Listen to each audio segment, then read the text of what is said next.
right. Good evening, Facebook friends and family. Welcome. My name is Shayne. And I'm Sylvia.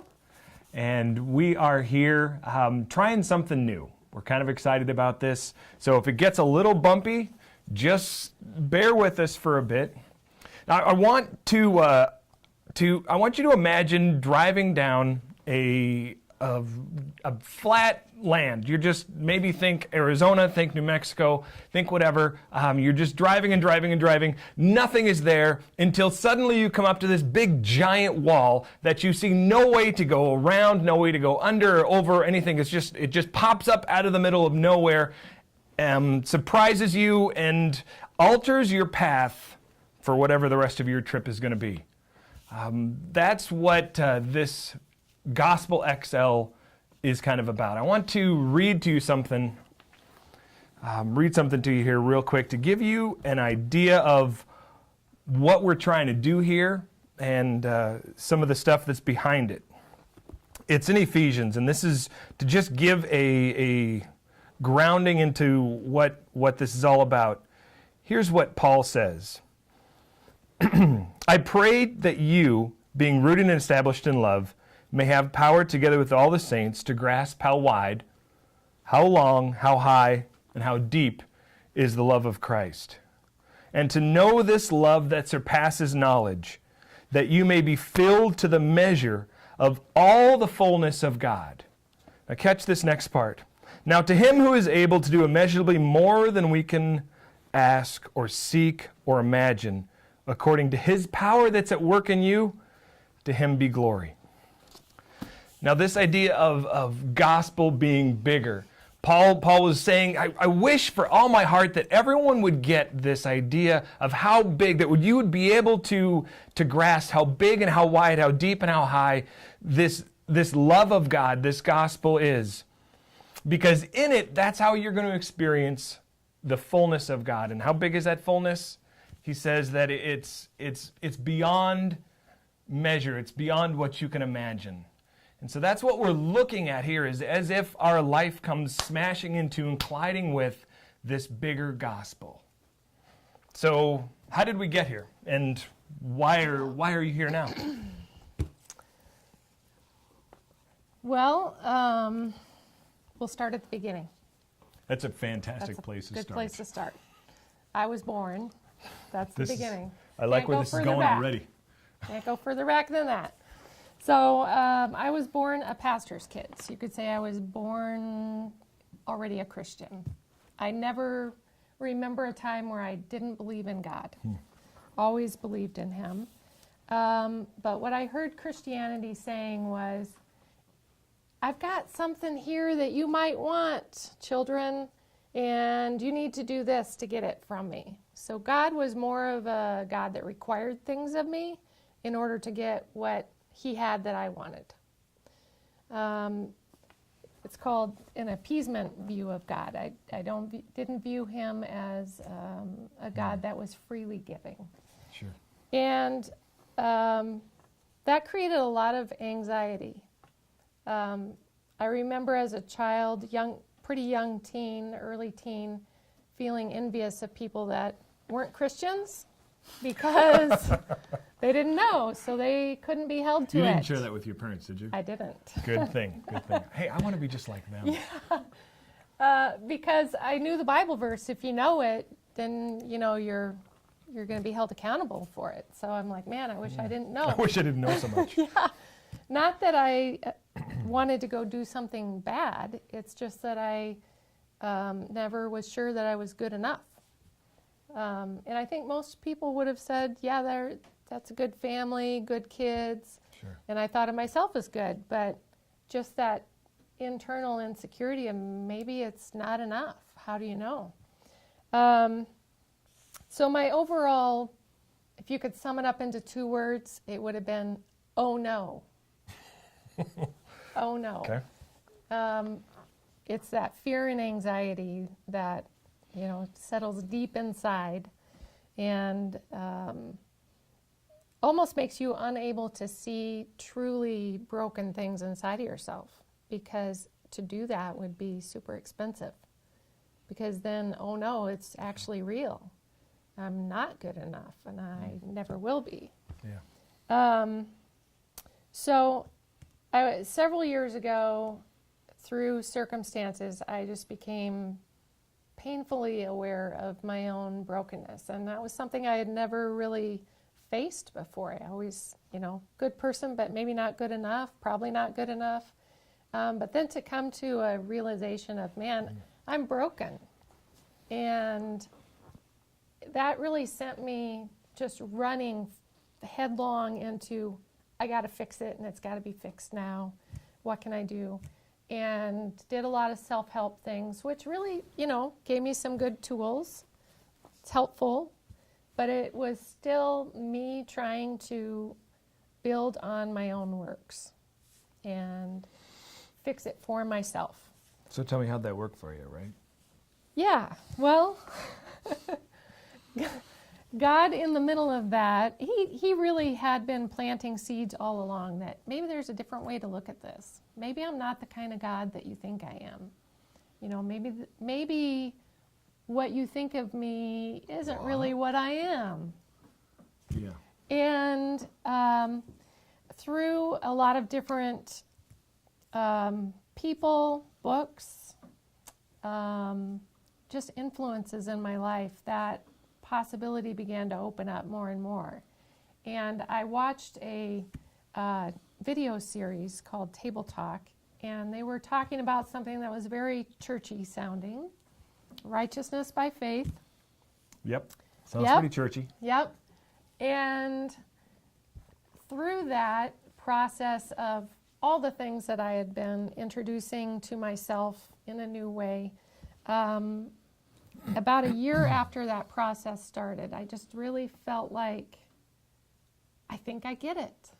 It was like a little light bulb came on in my head. And through that process, I just came to understand that God is for me. And come on now. I know. God is for me. And what I was really learning in my heart, and not just my brain, is the covenant, God's everlasting covenant of his faithfulness to heal a broken trust relationship through any means that he had possible available to him, up to and including his death. And he's that committed to a relationship to me. I don't have to cause him to like me. He's for me. And that was really a turning point in my life of letting go of a lot of anxiety and fear. And in fact, if I was reading something that made me start to think, oh no, I would shut it and go, I'm done with that. Did you throw it across the room? I should have. You should have. Maybe next time. Just exercise Just that. throw it. So for me, I know this isn't the case for everyone, but for me, when I went back into the traditional church setting, every time I would start to feel like God is for me, I went back in the traditional church setting and I just walked away with, oh no. And so I talked to my pastor about it, and he said, well, you should go check out what this Shayne Doffenbaugh is doing. And see. Sorry, Michael. Yeah, see if we can maybe do it at the church here. So that's been about 3 years ago. And I'm still hanging out at house church. Haven't made it back. Haven't made it back. And that really was, when I first went to house church, you guys were studying the gospel primer. Mm-hmm. You were kind of right in the thick of it. And it just was so healing to my heart. And you would think that, a Christian is based in the gospel. But I remember one week you said, so somebody tell me what the gospel is. And I was like, wow, I should know that. That should be on the tip of my tongue. But I found myself not knowing. If you had asked me to prove a doctrinal point, I could have done that. But you asked me to just share what the gospel was and what it meant to me. And I realized I didn't have that. So homework for you guys at home in the comments below or right now, type out what you believe is the definition of gospel. What's that? Let's see what you say, and then we're going to continue to talk about it. So keep going. Okay. So that process was so healing to me. I had a lot of hurts melting away down my face for weeks.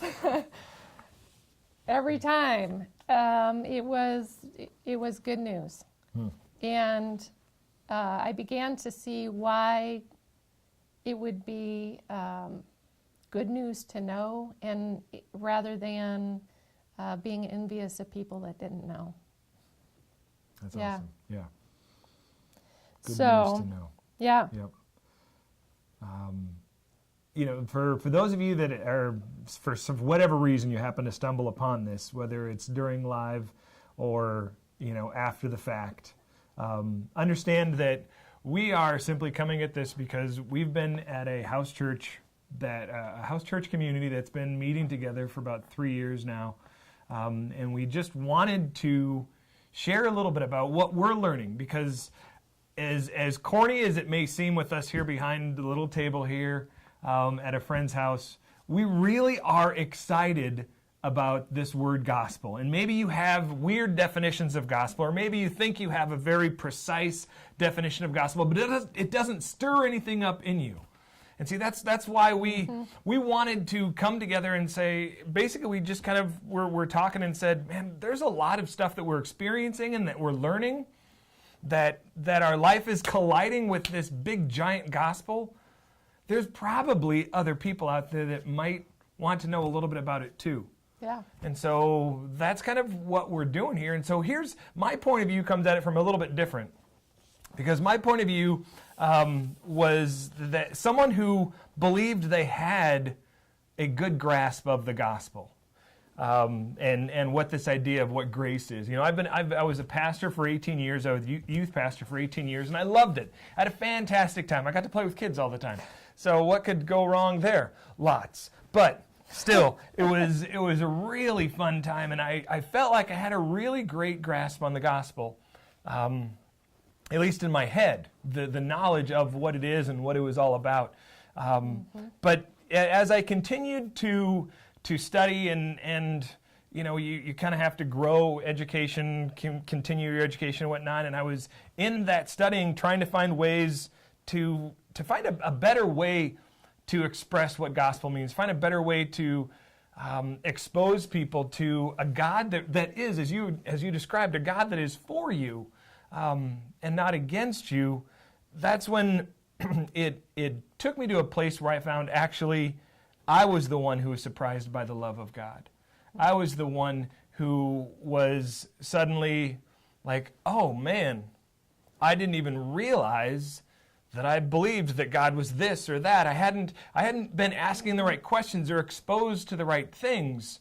I had this knowledge of it. But Paul talks about this experience of God that surpasses knowledge. Knowledge is good. It goes up to a certain point. But then it has to transcend. It has to go from here to here. The longest. That's a long way. 6 inches or whatever it is. I mean, maybe I have a bigger head. 8 inches between my head and my heart, whatever that is. It has to surpass that and transcend that. And this journey that we've been on, that I've been able to experience with our house church community, has been at the same time, oh, I knew this, but yet not. Yeah, exactly. It just exploded what gospel means, what love means, what community means, what it means to follow this reckless and crazy and amazing and loving and indescribable God that we have. I hadn't had that opportunity. And so through certain events, I feel like God didn't call me out of pastoral ministry, but He did invite me into something else. He invited me into, at the time, I thought I knew what it was going to be, what was going to happen, how it was going to go. And through my doctoral studies, I had done research that sounds really big when I say that. I'm gonna try to throw that out there a couple more times. It's really much smaller than, it was just 2 years of a 5-year program, and all I did was read things. But I'm just going to use that just to give myself some clout. Through my doctoral studies, I found that there was wanting. That there was a great need. And when I resigned and when my wife and I decided to start a spiritual community, we had an idea of what we thought was going to happen. And God completely turned it upside down, turned it on its head, but also busted the doors wide open and showed us an experience. What's that? It was... Oh, especially in our thinking. I thought she was going mind-blowing. It's like, yeah, it was. I guess I can say that. But just the way we thought about God, the way we thought about this gospel thing, and how that impacted our lives. I was a good, I hope I still am, but I was a good Christ follower before. But somehow this big and wide and deep brought something completely, a totally new level of experience. And I know that we don't have it all together yet. We're still flailing forward. We have this written on my wall at home, really big, flailing forward together. But the way that God is expressing himself has been super awesome. And we wanted desperately to share that with whoever would be willing to stumble across this.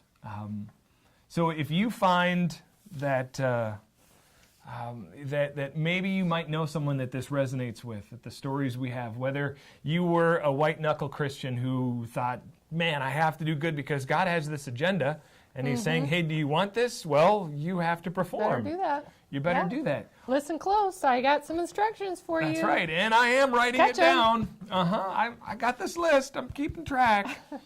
Or if you were a person or are a person who thinks, I'm pretty sure I have a pretty good grasp on God and the gospel. You know, I believe in righteousness by faith, but maybe there's something else out there. And we don't all have to agree to learn from each other and to experience a bigger God, but we do have to engage to learn from each other and experience a bigger God.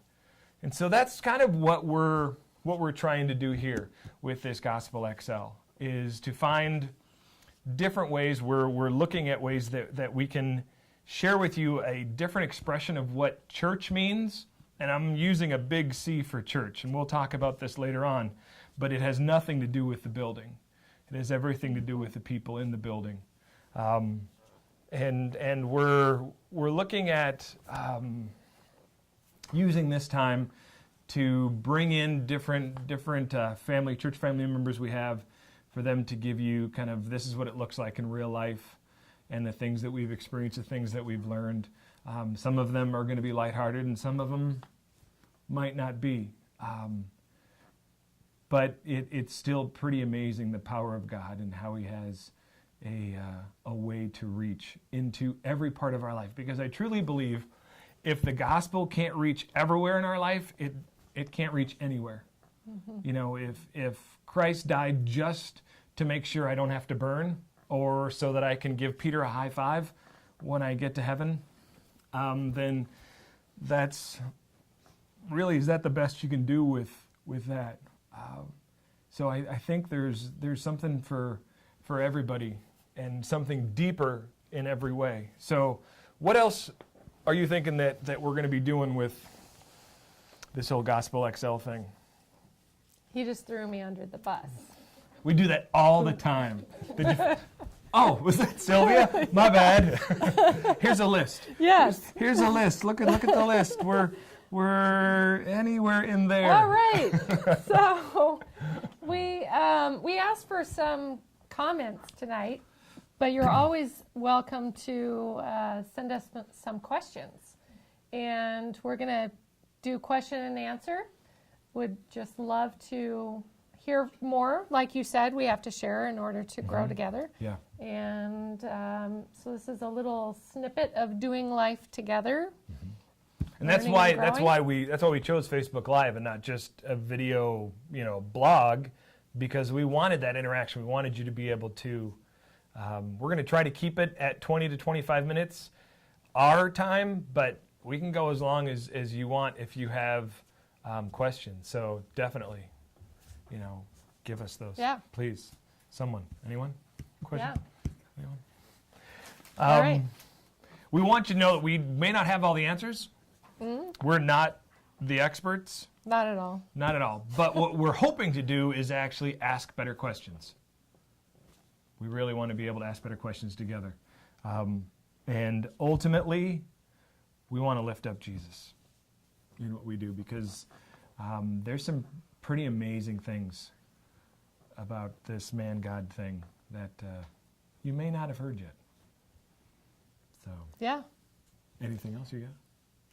Well, you gonna tell them about next week's topic? No, you are. No.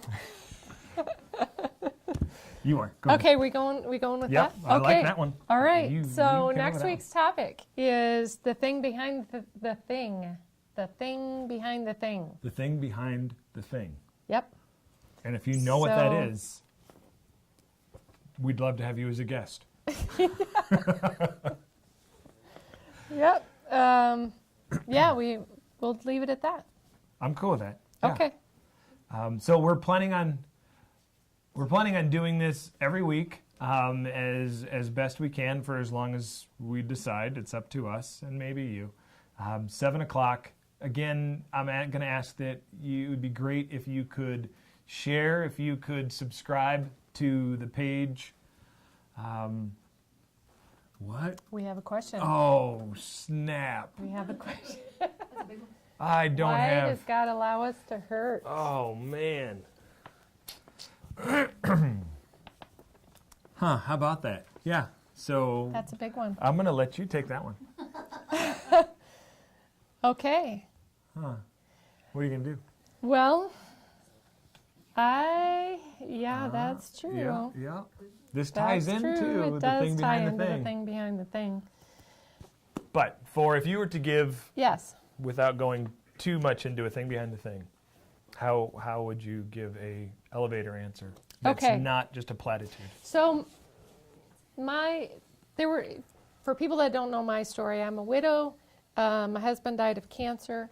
So that is a question that has perhaps gone through my mind. Maybe once or twice. And interestingly enough, I never lost my belief in God through that. To me, I have always had this picture of good and bad, and that God does not spare us necessarily. I think if He did, we would have a hard time in our brains not just following Him for the easy life of no pain, but we're in a war zone here on the earth, and good and bad happens.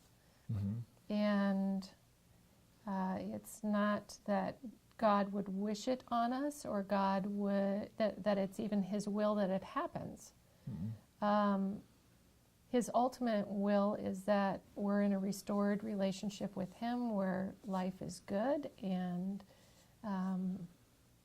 full of love and peace. But that's not the reality we live in right now. And No.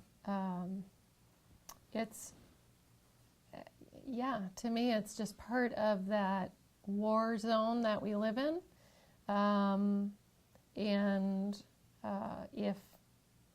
If every time I profess to believe in God, life went well for me for the next 5 days, my motivation for loving and serving God would quickly Maybe. become tainted. Maybe. Perhaps. But perhaps not. Yeah. I'm gonna build off of that, and Please do. this isn't a perfect analogy or metaphor or whatever the word is, but you talked about being in a war zone and God having an ultimate will. I want you to imagine a basketball court, because that's the best way I can think of this. When you get done with that, I thought of something else. Oh, you did? Do you Yeah. want to No, end go. the basketball? We're done with the basketball? Go. Okay. Just So imagine a basketball court. A referee is on the basketball court to help the game continue and to keep the game within bounds that are safe and pleasurable and that work for the game. The referee is ultimately in control of the game. If someone steps out of line, if something happens, the referee can step in and do it. But he's not in complete control. If we're playing one-on-one here and there's a ref, Sylvia can still elbow me in the face going up for the ball. But the ref can then step in, so it's not like it's the ref's fault that it happened. So this idea of, again, this isn't perfect, but I have this, God is in ultimate control, but he's not in complete control. Mm-hmm. So does he allow, does the referee allow Sylvia to punch me in the face? probably not that. But or elbow me or elbow, whatnot. Yeah, but here's maybe we're asking the wrong questions. Yeah, because maybe we need a better question to ask. The ref is not for you. No, the ref is not for any particular person. That's true. He's just applying the rules.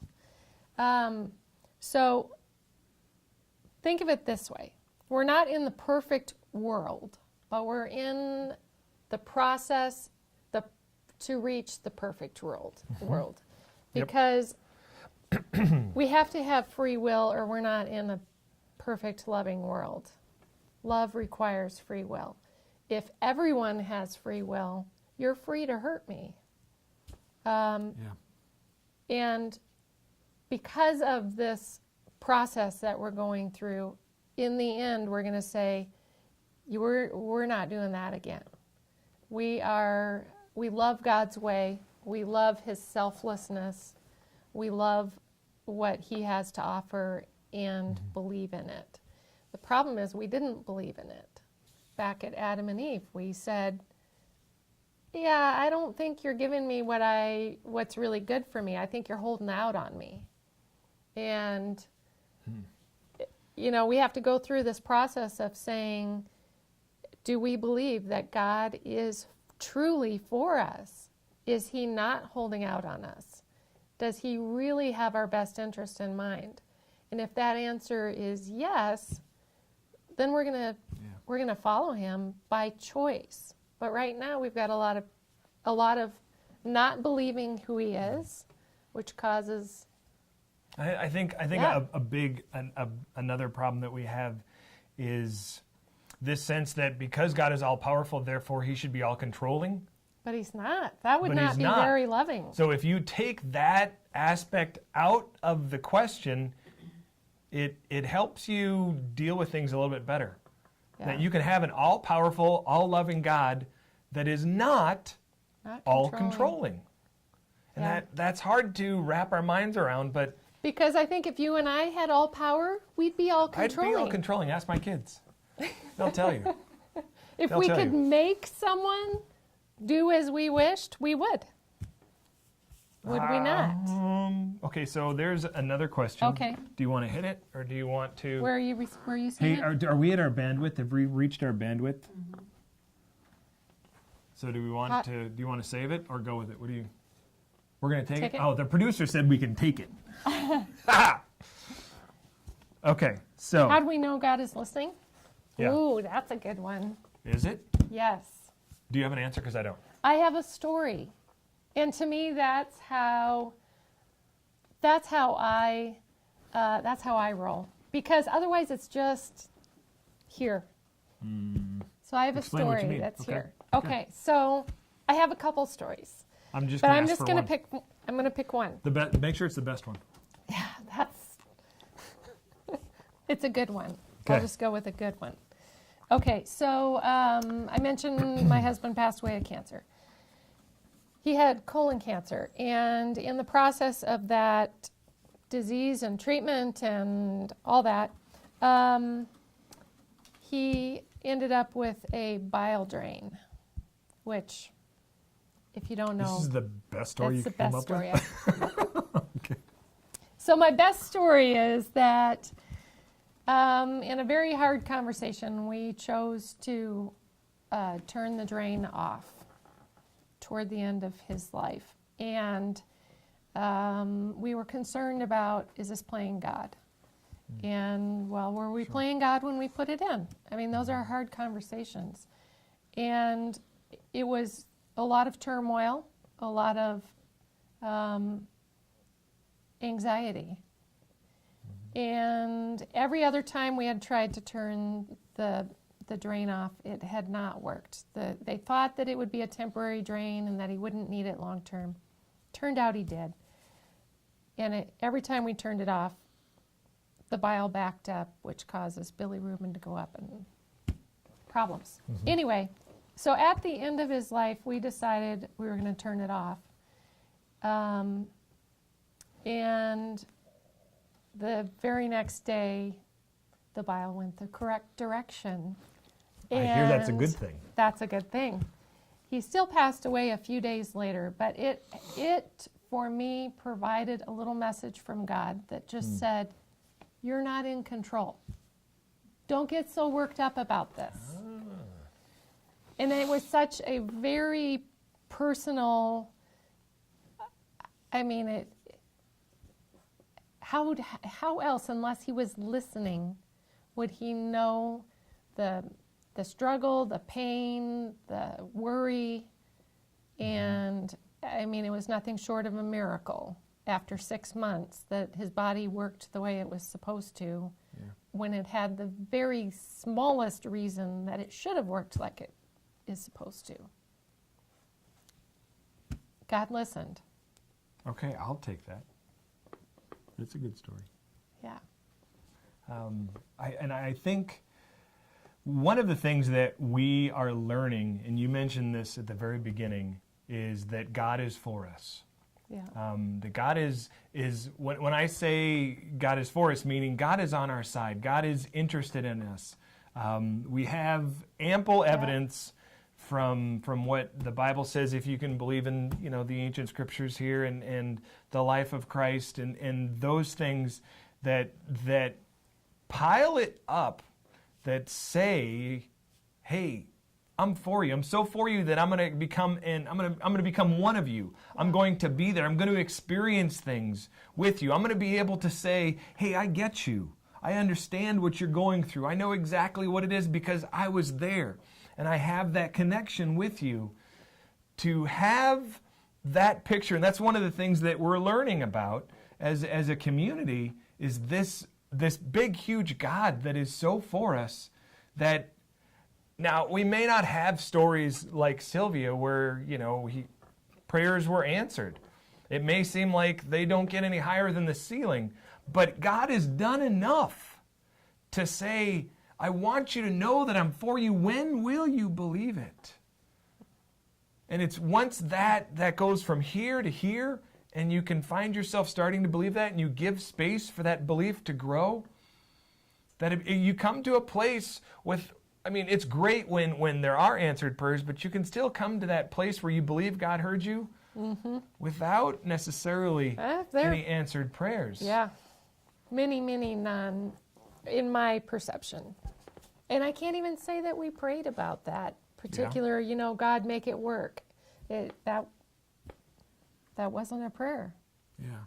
He just stepped in out of sheer graciousness. Because that's who he is. Yeah.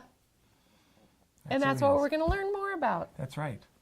So we'd love for you to, again, post this, make it go viral. I don't know if you can make Facebook go viral. Maybe not.